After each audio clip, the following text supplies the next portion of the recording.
Saudara, dosa itu tidak perlu dihadapi. Tidak ada di Alkitab yang mengatakan hadapilah dosa, tidak ada. Karena dosa itu sudah dimenangkan oleh Tuhan. Kenapa kita masih sering jatuh bangun dengan dosa? Karena kita tidak pernah tegas dengan dosa. Kita tidak pernah berkata no. Kita tidak pernah berani cut off dosa. Saya percaya orang yang berani cut off dosa, dia tidak akan bergumul lagi dengan dosa.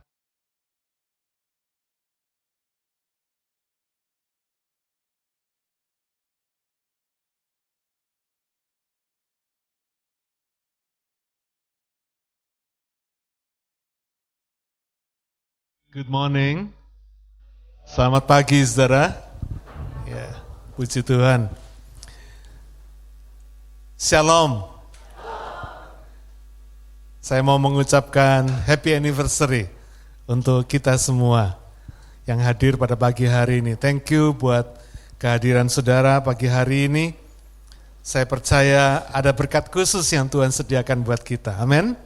Ya. Saudara, setiap kali kita peringati anniversary gereja, kita selalu diingatkan bahwa kita sudah ada di pertengahan tahun. Ya, time flies. Ya, waktu itu kayak terbang, saudara ya. Sebab 17 tahun yang lalu, persis tepat di hari ini, 18 Juni tahun 2006, gereja ini didirikan oleh Tuhan. Jemaat kita mulai melakukan kebaktian.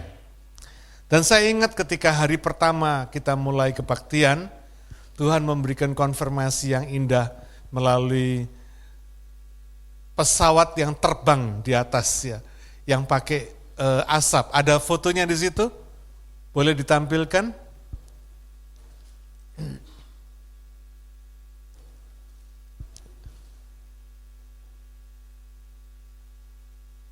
Bisa? Tidak ada? Oh, iya. Jadi Tuhan memberikan konfirmasi kepada gereja kita, saudara. Ini yang satu lagi, trust in Jesus alone. Di atas kebaktian kita, persis di atas tempat kebaktian kita. Nah ini. Ada pesawat yang terbang di atas dengan mengeluarkan asap dan menuliskan tulisan ini, trust in Jesus alone, dan kalimat yang kedua, Jesus saved. Saudara, saya tahu itu sebuah konfirmasi bahwa Tuhan berkenan atas gereja yang didirikan, yang mulai kebaktian pada hari itu. 17 tahun yang lalu, bayangin saudara ya, waktu lewat begitu saja. Ini ada Tante Lili yang pertama kali ngelihat ini, kemudian dia masuk ke dalam, dia panggil jemaat untuk menyaksikan ini, dan berhasil kita foto.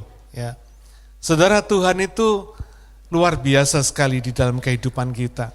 Tadi Mei dalam WL dia berkata, melalui suka duka, melalui up and down, gereja ini dibawa oleh Tuhan, ya, dijaga oleh Tuhan, dipelihara oleh Tuhan, dan diberkati oleh Tuhan. Sehingga banyak sekali jiwa-jiwa yang boleh dimenangkan, apalagi pada hari ini dengan era teknologi medsos yang hari ini sudah melanda dunia. Saya bersyukur karena channel kebaktian kita di YouTube itu sudah ada lebih dari 3.000 subscribersnya yang setia mengikuti channel kebaktian kita. Ya. Saudara, di dalam channel kebaktian kita itu di YouTube ada 728 video. Jadi kalau saudara bisa gunakan channel ini dengan baik, saya percaya kita sangat diberkati. Tiap hari saya pakai channel ini, saya ambil satu video untuk saya jadikan bersama saya saat teduh. Ketika saya melihat video ini, saya diingatkan kembali perjalanan dari mulai kebaktian sampai pada hari ini, Tuhan memberkati gereja kita. Ya, saudara, jadi dari segi usia gereja kita tuh mestinya sudah cukup dewasa. Udah 17 tahun ya. Kalau orang gitu 17 tahun apa? Sudah remaja. Ya, masa remaja, masa yang romantis, ya, masa yang harmonis, kira-kira begitu ya. Dan kalau kita sudah cukup dewasa di dalam kita bergereja, artinya kita harus siap menyambut kedatangan Tuhan Yesus yang kedua kali. Amin. Karena hanya gereja yang dewasa yang akan bisa menyambut kedatangan Yesus yang kedua kali. Ya. Itu sebabnya tema gereja tahun ini Welcoming Jesus Together. Menyambut Tuhan bersama-sama. Ya. Nah, sebagai gereja Tuhan yang beranjak dewasa, ya, yang sudah remaja tadi, apa yang harus kita lakukan? Apakah kita cukup kebaktian seminggu sekali hari Minggu? Apa kita cukup untuk mengadakan prayer meeting seminggu sekali? Mengadakan LG, mengadakan Bible study seminggu sekali? Apa cukup? Enggak, saudara. Ya. Sebagai tubuh Kristus, ada tanggung jawab yang harus kita kerjakan. Ya. Karena kita ini tubuhnya Yesus. Yesus sebagai sang kepala gereja. Apa yang akan kita bawa ke hadapan Tuhan? Apa yang akan kita pertanggungjawabkan sebagai gereja Tuhan di hadapannya? Ketika nanti kalau satu hari kita berjumpa dengan Yesus. Apa prioritas kita dalam hidup ini? Apa yang paling penting yang mesti kita lakukan sebagai anak Tuhan, sebagai gereja Tuhan, sebagai tubuh Kristus? Mari kita baca kitab Ibrani pasal yang ke-10 ayat yang ke-19, mulai dari 19 sampai 21. Kita baca ayat ini lebih dulu. Jadi saudara-saudara, oleh darah Yesus, kita sekarang penuh keberanian dapat masuk ke dalam tempat kudus. Karena ia telah membuka jalan yang baru dan yang hidup bagi kita melalui tabir, yaitu dirinya sendiri. Dan kita mempunyai seorang imam besar sebagai kepala rumah Allah. Saudara, hidup yang sesungguhnya itu baru mulai ketika kita percaya dan menerima Yesus sebagai Tuhan dan Juru Selamat pribadi kita. Itu hidup kita yang sesungguhnya baru mulai. Karena itulah hidup yang kekal, hidup yang direncanakan Tuhan untuk anak manusia, untuk ciptaannya ini. Ya. Kenapa? Karena sebelumnya kita hidup sebagai orang berdosa. Markus 16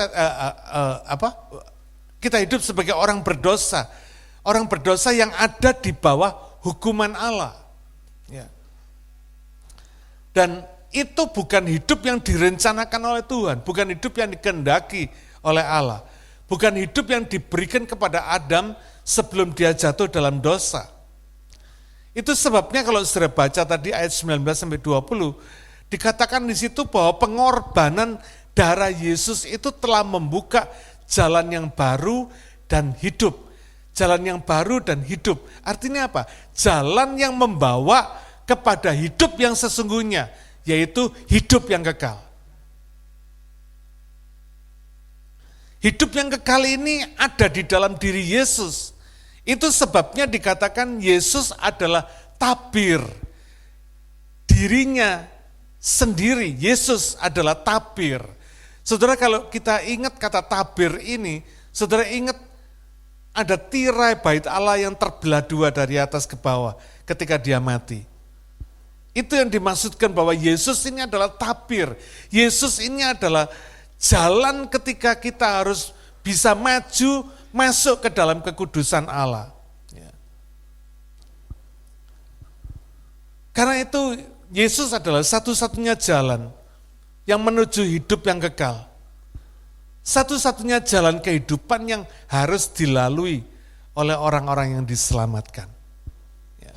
Berbahagialah saudara dan saya kalau hari ini kita terhitung sebagai orang-orang yang sudah diselamatkan. Nah, selama hidup di dunia ini, orang yang diselamatkan itu tetap masih bergumul dengan kedagingannya. bergumul dengan kedagingan yang cenderung menyeret mereka untuk berdosa dan menyakitkan hati Tuhan. Karena itu kalau saudara perhatikan ayat yang ke-21 tadi bicara bahwa Yesus itu bukan hanya jalan keselamatan, tapi dia juga menjadi imam besar yang menjadi kepala rumah Allah. Apa yang dimaksud dengan rumah Allah? Jelas itu dikatakan sebagai bait Allah. Jelas bukan dimaksudkan sebagai tempat, ya, bukan rumah fisik yang sesungguhnya, tapi bait Allah. Nah kalau saudara melihat 1 Korintus 3 ayat 16-17, bait Allah itu adalah gereja Tuhan, saudara dan saya. Tidak tahukah kamu bahwa tubuhmu adalah bait Roh Kudus, bait Allah. Saudara bersyukur, ya, bersyukur sekali bahwa bait Allah itu adalah kita. Jadi kita tidak perlu kalau mau berdoa tidak perlu cari tempat di mana kita mesti berdoa. Ya. Kita bisa berdoa di mana saja. Kenapa? Karena bait Allahnya ada di dalam kita. Itu sebabnya Tuhan menaruh hukumnya bukan pada loh batu lagi, tapi menaruh hukumnya di dalam hati dan pikiran kita. Luar biasa ya, minggu yang lalu sudah saya khotbahkan tentang bagaimana Roh Kudus itu menjadi penjaga hukum Allah di dalam hati dan pikiran kita. Sehingga kalau kita berdosa, Roh Kudus akan mengganggu kita supaya tidak ada damai sejahtera, supaya kita segera menyelesaikan dosa di hadapan Tuhan. Minggu lalu kita sudah membahas kenapa orang Kristen selalu bergumul dengan dosa, bergumul dengan kedagingan. Karena kita nggak berani ngambil keputusan yang tegas sama dosa. Saudara, dosa itu tidak perlu dihadapi. Tidak ada di Alkitab yang mengatakan hadapilah dosa, tidak ada. Karena dosa itu sudah dimenangkan oleh Tuhan. Kenapa kita masih sering jatuh bangun dengan dosa? Karena kita tidak pernah tegas dengan dosa. Kita tidak pernah berkata no. Kita tidak pernah berani cut off dosa. Saya percaya orang yang berani cut off dosa, dia tidak akan bergumul lagi dengan dosa. Orang yang berani memutus dan meninggalkan dosa, dia tidak akan bergumul lagi dengan dosa. Karena dosa itu sebetulnya sudah diselesaikan, sudah kalah, sudah finish di atas kayu salib Tuhan 2000 tahun yang lalu. Bagaimana orang yang sudah kalah masih bisa mengganggu saudara? Hari ini, 2000 tahun yang lalu kalahnya, sampai hari ini masih bisa mengganggu saudara. Kenapa? Bukan karena dosanya yang powerful, tetapi karena kita yang tidak berani cut off, tidak berani memutuskan dan meninggalkan dosa.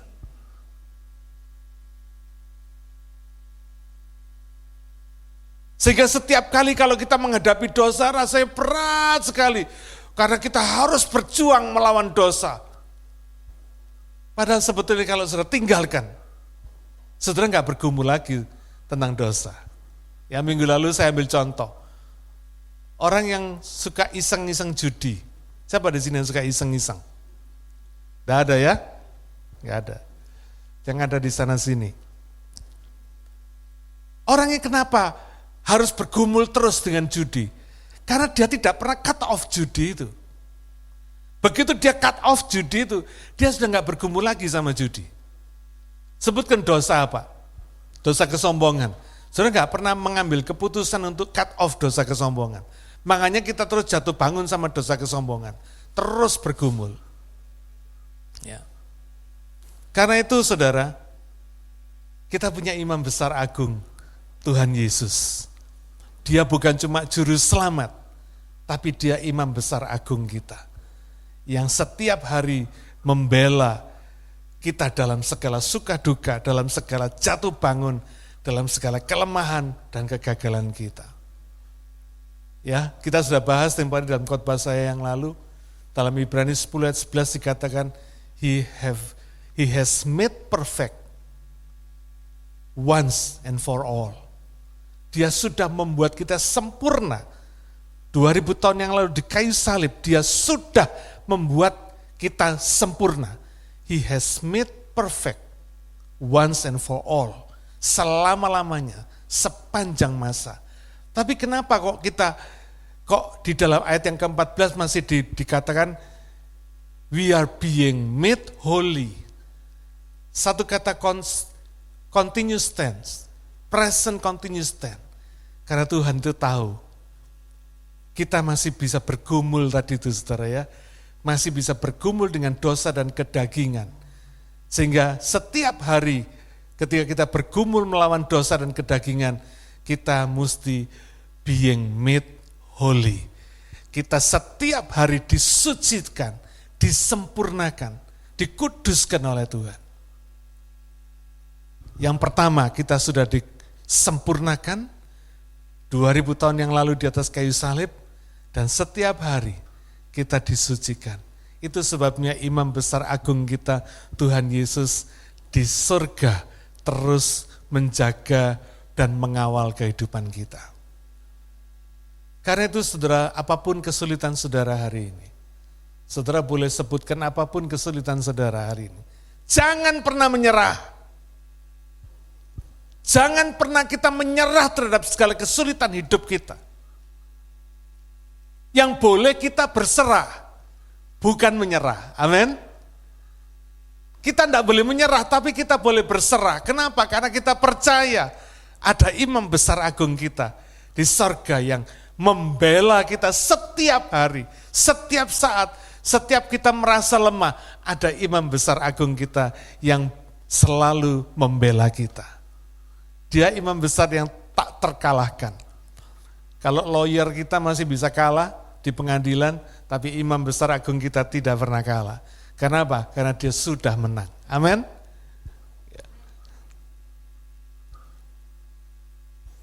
Ibrani 10 ayat 22 sampai 23. Karena itu marilah kita menghadap Allah dengan hati yang tulus ikhlas dan keyakinan iman yang teguh. Oleh karena hati kita telah dibersihkan dari hati nurani yang jahat dan tubuh kita telah dibasuh dengan air yang murni. Marilah kita teguh berpegang pada pengakuan tentang pengharapan kita, sebab Ia yang menjanjikannya setia. Saudara, perhatikan kata marilah di sini dalam ayat yang ke-22. Kata marilah ini bicara tentang hubungan vertikal dengan Tuhan. Apa yang harus kita lakukan? Apa yang harus menjadi prioritas kita sebagai orang percaya? Yang pertama, kita harus bertumbuh dalam iman yang teguh. Saudara, semua yang hidup pasti bertumbuh. Yang mati nggak bisa bertumbuh, kursi ini mati. Mulai dari 20 tahun yang lalu, 30 tahun yang lalu, sampai sekarang tetap seperti ini.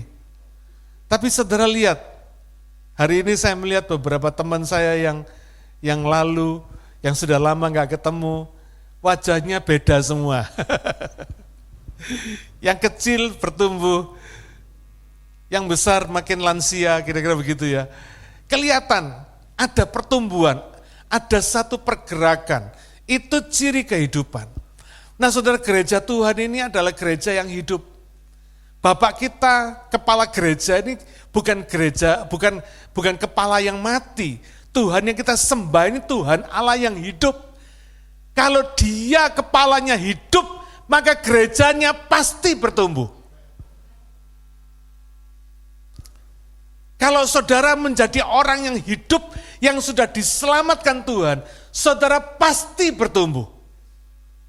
Kalau sampai saudara tidak bertumbuh, saudara merasa rohani, saudara tidak bertumbuh. Ada orang yang berkata, saya tuh dari dulu ya kayak gini-gini aja sih Pak. Gimana sih caranya mendengar suara Tuhan itu gimana sih? Berdoa yang cer itu gimana sih? Yang didengar oleh Tuhan. Saya kok merasa tidak bisa berdoa. Siapa di sini takut kalau disuruh berdoa? Ada yang takut? Kalau berdoa langsung jawil istrinya, lu aja mah. Biasanya suami-suami yang bilang, titip doa ya mah. Nah orang-orang seperti ini mesti tanda tanya saudara, apakah dia bertumbuh? Kalau dia merasa tidak bertumbuh, pertanyaan kedua, apakah dia hidup? Apakah dia betul-betul sudah diselamatkan atau cuma beragama Kristen aja? Saudara, agama apapun yang saudara ikuti di dunia ini tidak pernah membuat saudara selamat. Yesus yang membuat kita selamat. Karena dia juru selamat. Nah, kalau saudara sudah hidup, saudara sudah diselamatkan, saudara menjadi ciptaan yang baru, seperti yang dikatakan 2 Korintus 5 ayat 17, saudara mesti bertumbuh. Aneh kalau yang hidup tidak bertumbuh.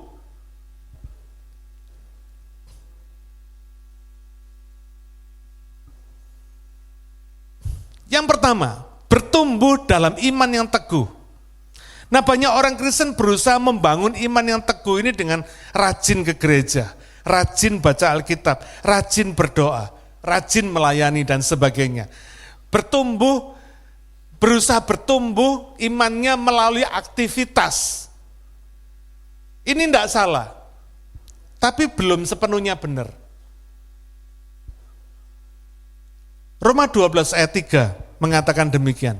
Berdasarkan kasih karunia yang dianugerahkan kepadaku, aku berkata kepada setiap orang di antara kamu, janganlah kamu memikirkan hal-hal yang lebih tinggi daripada yang patut kamu pikirkan, tetapi hendaklah kamu berpikir begitu rupa, sehingga kamu menguasai diri menurut ukuran iman yang dikaruniakan Allah kepada kamu masing-masing. Saudara, aktivitas tidak akan pernah bisa bikin saudara bertumbuh, iman saudara bertumbuh, karena iman itu dikatakan di sini sebagai pemberian Allah. Kalau Ibrani 11 ayat 1 dikatakan sebagai definisi iman, maka Roma 12 ayat 3 ini adalah prinsip iman. Apa prinsipnya? 1, iman itu pemberian Allah, kasih karunia, anugerah. You do nothing but you get something, kira-kira gitu. Karena apa? Anugerah, pemberian. Saudara nggak perlu melakukan sesuatu apapun, saudara dapat, itu pemberian, anugerah.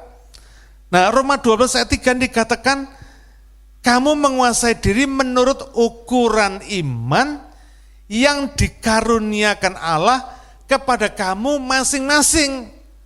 Artinya ketika saudara percaya kepada Tuhan Yesus, saudara diberi iman oleh Tuhan, diberi karunia iman oleh Tuhan. Diberikan satu kapasitas iman di mana saudara bisa mempercayai Allah, di mana saudara bisa menjalin hubungan dengan Tuhan. Dan ini pemberian Allah. You do nothing, but you get faith. Saudara mendapatkan iman ini. Yang kedua, iman dikatakan di sini karunia Allah kepada kita masing-masing. Artinya, iman yang diberikan kepada kita nggak sama. Tiap orang punya porsi masing-masing. Karena itu kita nggak boleh menghakimi satu sama lain. Karena apa? Orang itu akan berpikir dan bertindak sesuai dengan imannya masing-masing.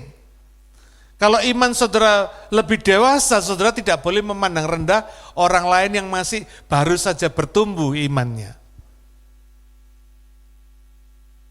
Porsinya masing-masing. Ketiga, dikatakan dalam Roma 12 ayat 3 ini, iman itu membuat kita tidak perlu berpikir muluk-muluk yang melampaui apa yang bisa kita pikirkan. Kita ini seringkali bikin ruwet diri kita sendiri. Hidup ini sudah ruwet tapi dibikin ruwet lagi sama pikiran kita sendiri. Di sini Tuhan bilang apa? Kamu jangan mikirkan yang muluk-muluk, yang tinggi-tinggi. Tapi berpikirlah sedemikian rupa.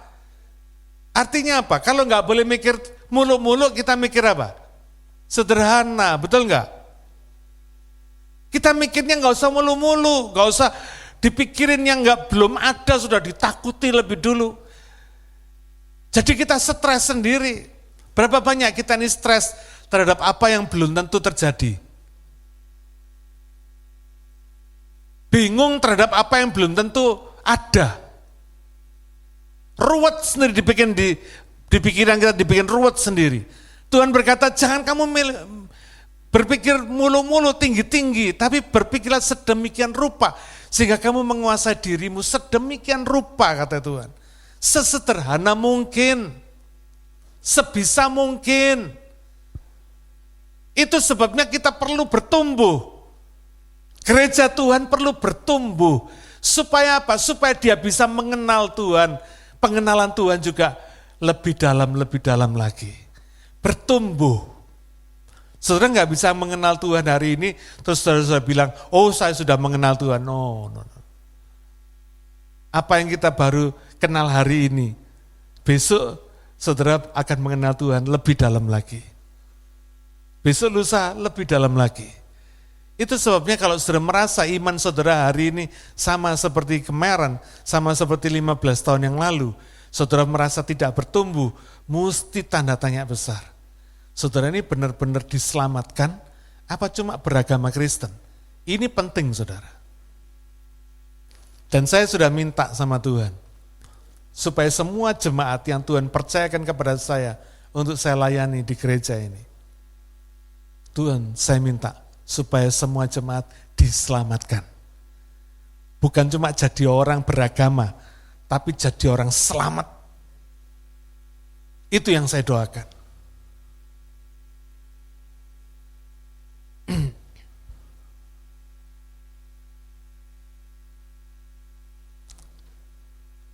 Nah, bagaimana kita menjalin hubungan dengan Tuhan ini? Ini penting. Karena ini adalah kunci pertumbuhan. Saya yakin orang yang tidak pernah menjalin hubungan pribadi dengan Tuhan, tidak akan pernah bertumbuh. Biar baca Alkitab, biar berdoa setiap hari, tapi kalau hubungan pribadi dengan Tuhan tidak dijaga baik-baik, tidak akan pernah bertumbuh.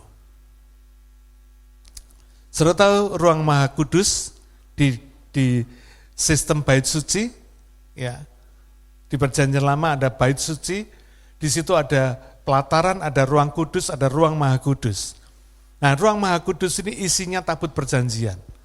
Ruang Maha Kudus ini adalah tempat lambang, simbol Allah hadir di tengah-tengah umatnya. Ada di situ. Yang boleh masuk ke ruang Maha Kudus ini cuma imam besar, setahun sekali. Dan imam besar yang boleh masuk ke ruang Maha Kudus ini adalah imam besar yang sudah harus menguduskan dirinya. Sehingga dia ketika masuk ke ruang Maha Kudus ini dia tidak mati. Tapi kalau imam besar ini tidak kudus, dia masuk ke ruang Maha Kudus, dia akan mati. Itu sebabnya imam besar ini diberi tali di pinggangnya, lalu diberi kerincingan, saya tahu ya, lonceng-lonceng kecil.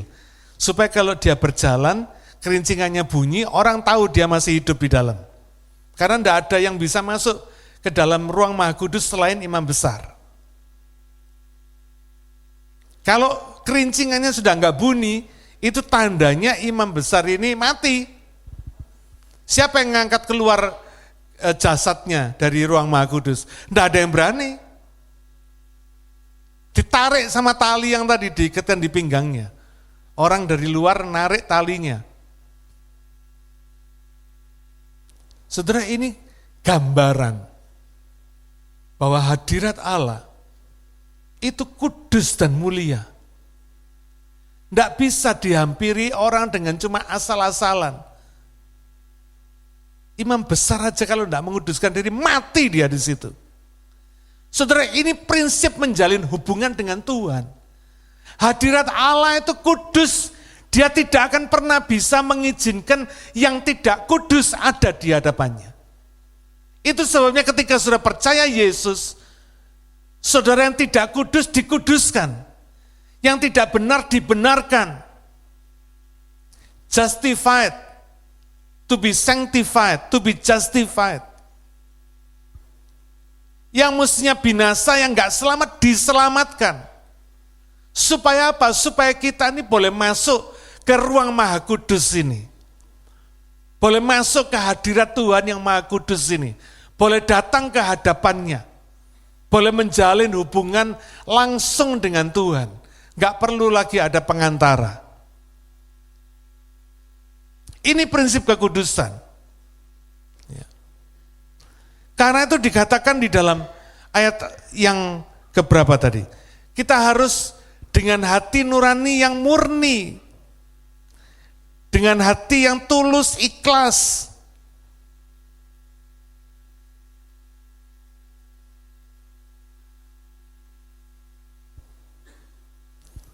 Ayat yang ke-22. Marilah kita menghadap Allah dengan hati yang tulus, ikhlas, dan keyakinan iman yang teguh.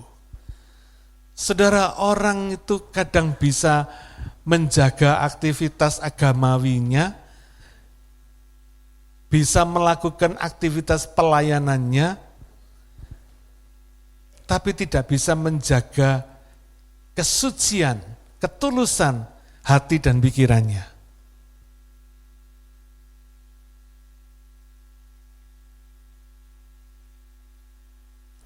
Saudara, Tuhan itu tidak bisa dibohongi dengan aktivitas kita.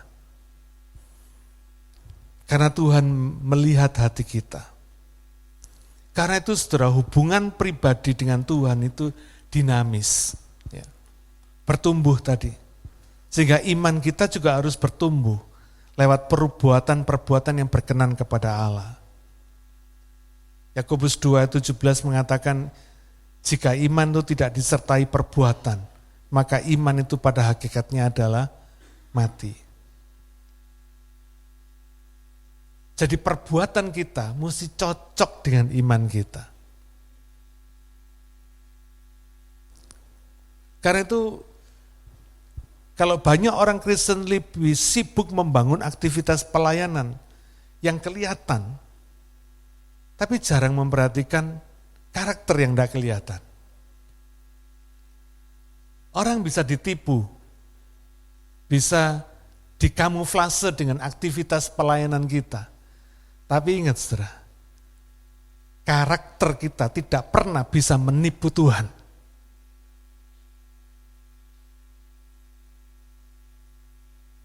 Ketika saudara melayani Tuhan, periksa hati pikiran kita.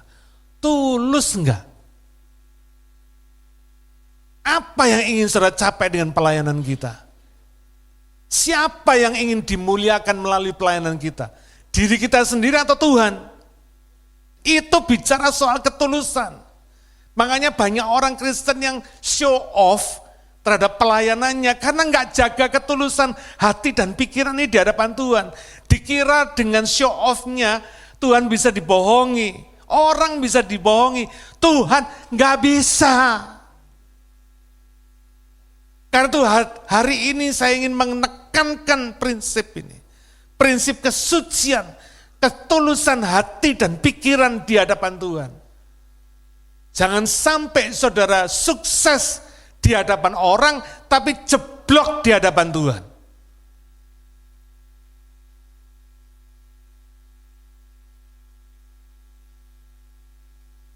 Kegiatan pelayanan bukan tidak penting. Tapi untuk membangun karakter itu jauh lebih penting. Sebab pelayanan kita satu hari akan berhenti. Kalau hidup kita di bumi ini selesai, iya toh? Tapi karakter ini melekat pada roh dan jiwa kita yang akan dibawa sampai ketemu Tuhan. Nggak main-main saudara. Kira-kira apa karakter saudara bisa terbentuk dengan baik satu hari sebelum saudara menghadap Tuhan? Kira-kira gitu? Nggak bisa. Karena pembentukan karakter ini perlu waktu. Amin. Kalau karakter saudara bisa laku di sorga, itu sesungguhnya saudara sedang membentuk di bumi ini.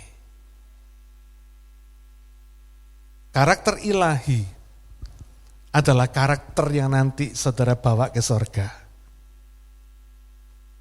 Bukan karakter sederhana, bukan karakter biasa-biasa. Enggak. Yang saudara bawa ke sorga itu karakter ilahi. Nah, apakah karakter ilahi ini sudah terbentuk dalam hidup saudara? Ini yang mesti dijawab dengan jujur.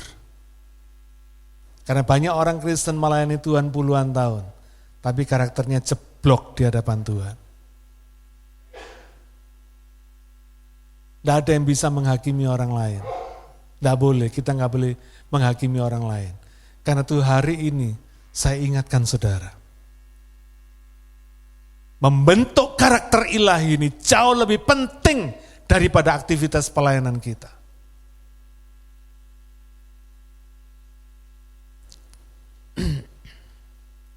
Dan karakter ilahi ini tidak akan pernah bisa terbentuk dengan baik kalau hati dan pikiran kita tidak tulus di hadapan Tuhan. Nggak bisa. Yeremia 17 ayat 9 mengatakan, betapa liciknya hati, lebih licik daripada segala sesuatu. Hatinya sudah membatu, siapakah yang dapat mengetahuinya? Saya mau kutip terjemahan bahasa Inggrisnya. The heart is deceitful above all things and beyond cure. Who can understand it? Hati itu dikatakan yang paling menipu dibandingkan segala sesuatu. Tidak ada yang lebih licik daripada hati manusia. Beyond cure, artinya apa? Tidak ada yang bisa menyembuhkan. Enggak ada obatnya. Sakit liciknya hati ini enggak ada obatnya, kecuali apa? Bertobat. Amin.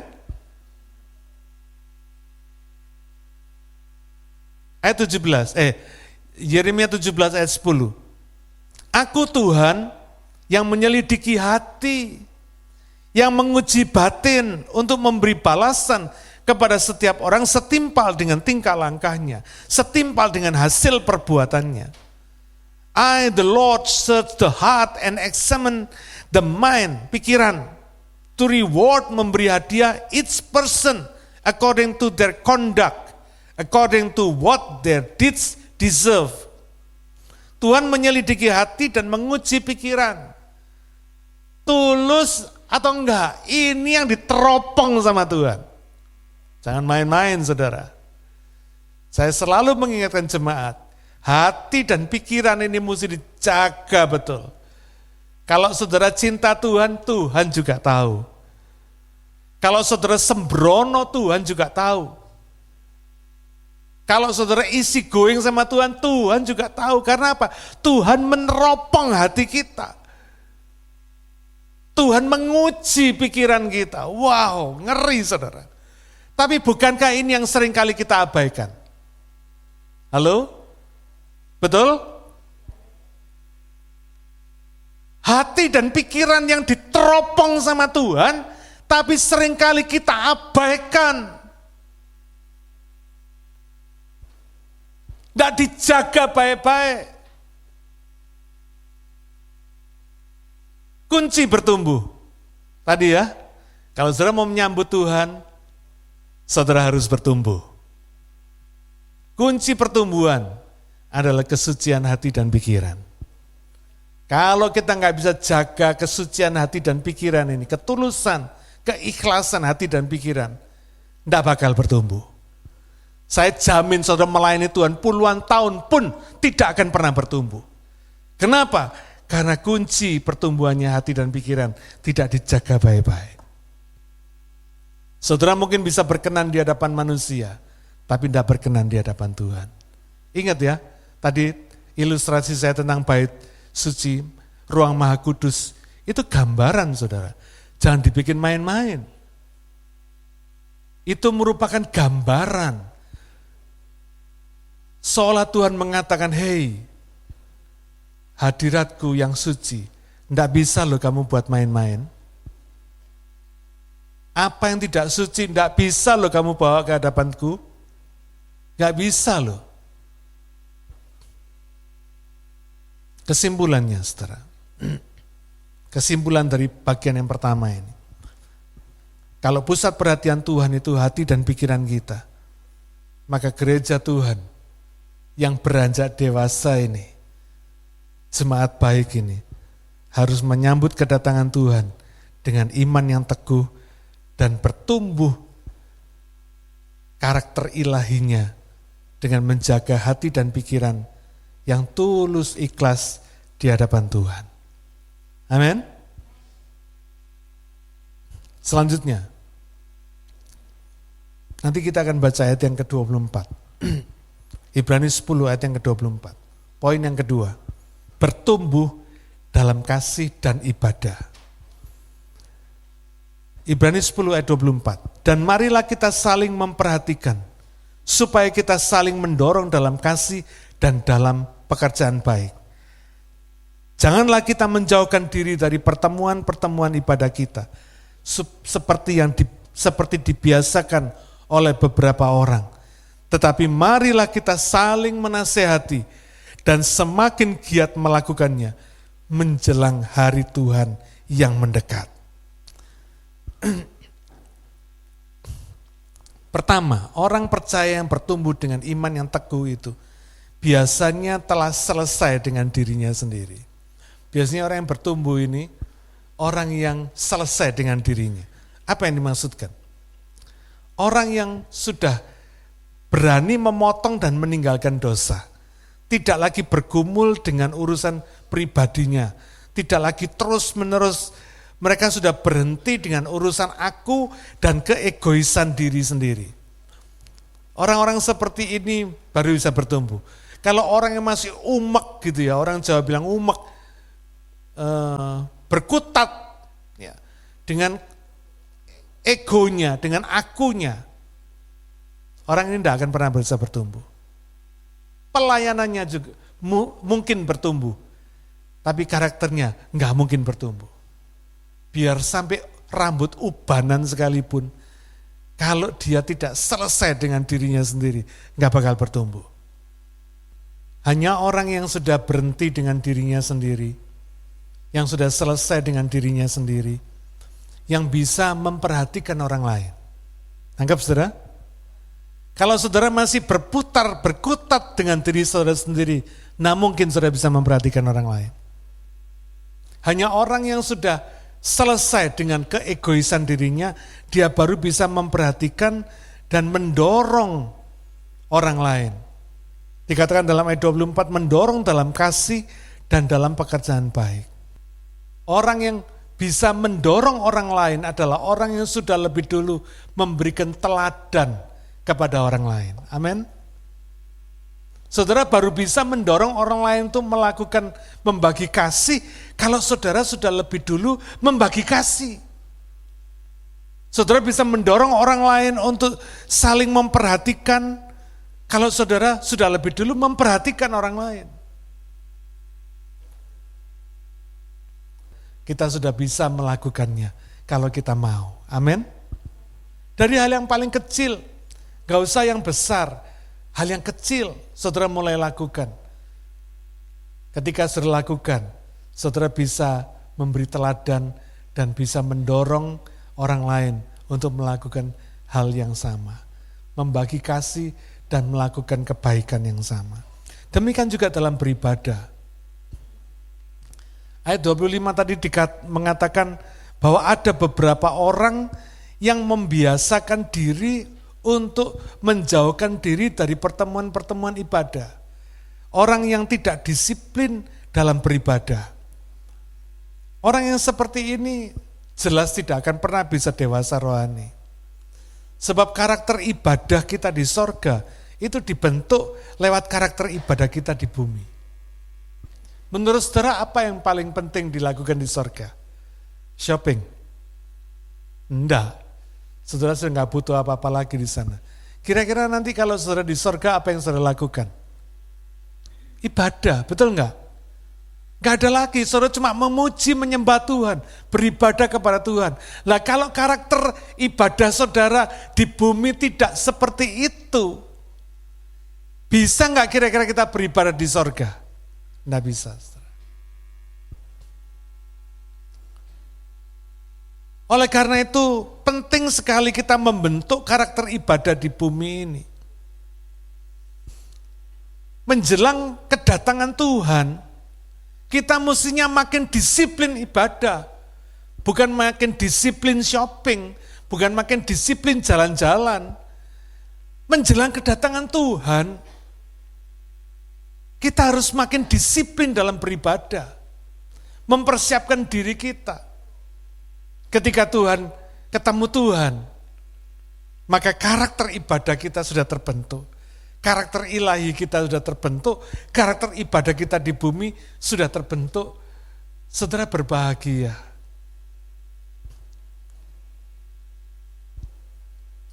Kenapa orang Kristen masih takut mati? Jawabannya sederhana, Karena belum siap, betul enggak? Kenapa belum siap? Karena tidak membiasakan dirinya untuk ke sorga. Masih senang di dunia. Padahal tahu loh, di dunia ini enggak selamanya kan? Satu hari saudara akan berhenti. Satu hari saudara akan ke sorga. Kenapa? Kok enggak kita biasakan? Kita bentuk karakter kita dan ibadah kita di sini. Menjelang kedatangan Tuhan. Makanya dikatakan Jesus is coming. Bukan dikatakan Jesus will come. Bahasa Inggris itu bagus, saudara. Kalau kita ngerti grammarnya kita bagus. Will come, itu enggak jelas kapan datangnya. Tapi kalau is coming, jelas dia sedang datang. Dia dapat datang anytime. Karena itu sebagai gereja Tuhan, biarlah kita bertumbuh. Di dalam ibadah kita bertumbuh. Dari ibadah saudara orang bisa tahu siapa yang saudara sembah. Karena orang yang kita sembah itu adalah orang yang kita nomor satukan, yang kita utamakan, yang kita prioritaskan. Kalau hari ini saudara nggak memprioritaskan ibadah, pertanyaannya besar. Saudara ini sungguh-sungguh menyembah Tuhan, apa siapa? Enggak jelas. Orang yang menyembah Tuhan, menomorsatukan Tuhan. Amin. Memprioritaskan Tuhan. Orang yang terus bergumul sama disiplin, tidak disiplin, dan beribadah karena tidak berani ngambil keputusan. Saya bersyukur sejak saya terima Yesus, tahun 77, saya sudah mengambil keputusan, saya mau disiplin ibadah. Sehingga sampai hari ini saya nggak pernah bergumul dengan disiplin nggak disiplin ibadah. Dimanapun saya berada, apapun yang saya lakukan, nomor satu ibadah. Amin. Ya. Karena itu saudara, mari kita lihat kesimpulan terakhirnya. Pusat aktivitas di sorga kita adalah ibadah menyembah Tuhan. Maka kebiasaan ibadah kita perlu dibentuk di bumi ini. Sebab karakter ibadah kita di bumi itu akan menentukan karakter ibadah kita di sorga. Kedisiplinan ibadah dan membagi kasih adalah tanda-tanda rohani yang menunjukkan iman yang teguh dan yang bertumbuh. Hari ini mari kita evaluasi karakter kita. Apakah karakter kita sudah menjadi karakter yang ilahi? Apakah iman kita teguh dengan bertumbuh menjelang kedatangan Tuhan? Mari kita welcoming Jesus by growing His just. Siapa gerejanya? Saudara dan saya. Amin. Dan sebagai gereja Tuhan, sebagai komunitas gereja Tuhan, jemaat baik ini pun juga harus bertumbuh. Dan itu tanggung jawab kita. Bukan tanggung jawab 1-2 orang, tapi tanggung jawab kita. Amin. Mari kita berdoa. Bapa, terima kasih kalau hari ini Engkau menggenapkan usia gerejamu ini 17 tahun. Dari perjalanan bersamamu sejak hari pertama 18 Juni tahun 2006 sampai 18 Juni tahun 2023. Kami tahu ini semua terjadi karena Engkau. Karena firman-Mu, karena cinta-Mu, karena semua janji-janji-Mu boleh kami pegang. Sebab Engkau Tuhan yang memberikan janji itu setia. Bapa, kami mau belajar setia untuk mempercayai janji-Mu. Sehingga apa yang Kau berikan kepada kami hari ini sungguh boleh kami hargai dan boleh kami kembangkan. Tuhan, terima kasih. Kami mau bersyukur atas kasih karunia-Mu yang luar biasa dalam kehidupan kami. Terpujilah nama-Mu. Berkati jemaat-Mu ini supaya makin bertumbuh. Setiap jemaat kami makin bertumbuh karakternya dan makin bertumbuh dalam pelayanannya. Makin bertumbuh dalam ibadahnya. Biarlah kami berani mengambil keputusan untuk cut off dan meninggalkan dosa. Supaya kami boleh menjaga hati dan pikiran kami suci di hadapan Tuhan. Berkati umat-Mu, berkati seluruh jemaat-Mu yang hari ini boleh ada di hadapan-Mu. Terima kasih Bapa. Kami juga berdoa untuk para jemaat global kami yang saat ini ada di seluruh dunia. Kami juga berdoa untuk para YouTube subscribers kami yang setia dalam mengikuti ibadah kebaktian kami. Terima kasih ya Bapa. Kami percayakan diri kami semua kepadamu karena kami tahu Engkau imam besar kami yang selalu setia menjaga dan membela kami. Bapa, meteraikan firman-Mu dalam hati dan pikiran kami supaya kami boleh lakukan dalam hidup kami sehari-hari. Terima kasih Bapa. Dalam nama Tuhan Yesus kami berdoa dan mengucap syukur. Amin.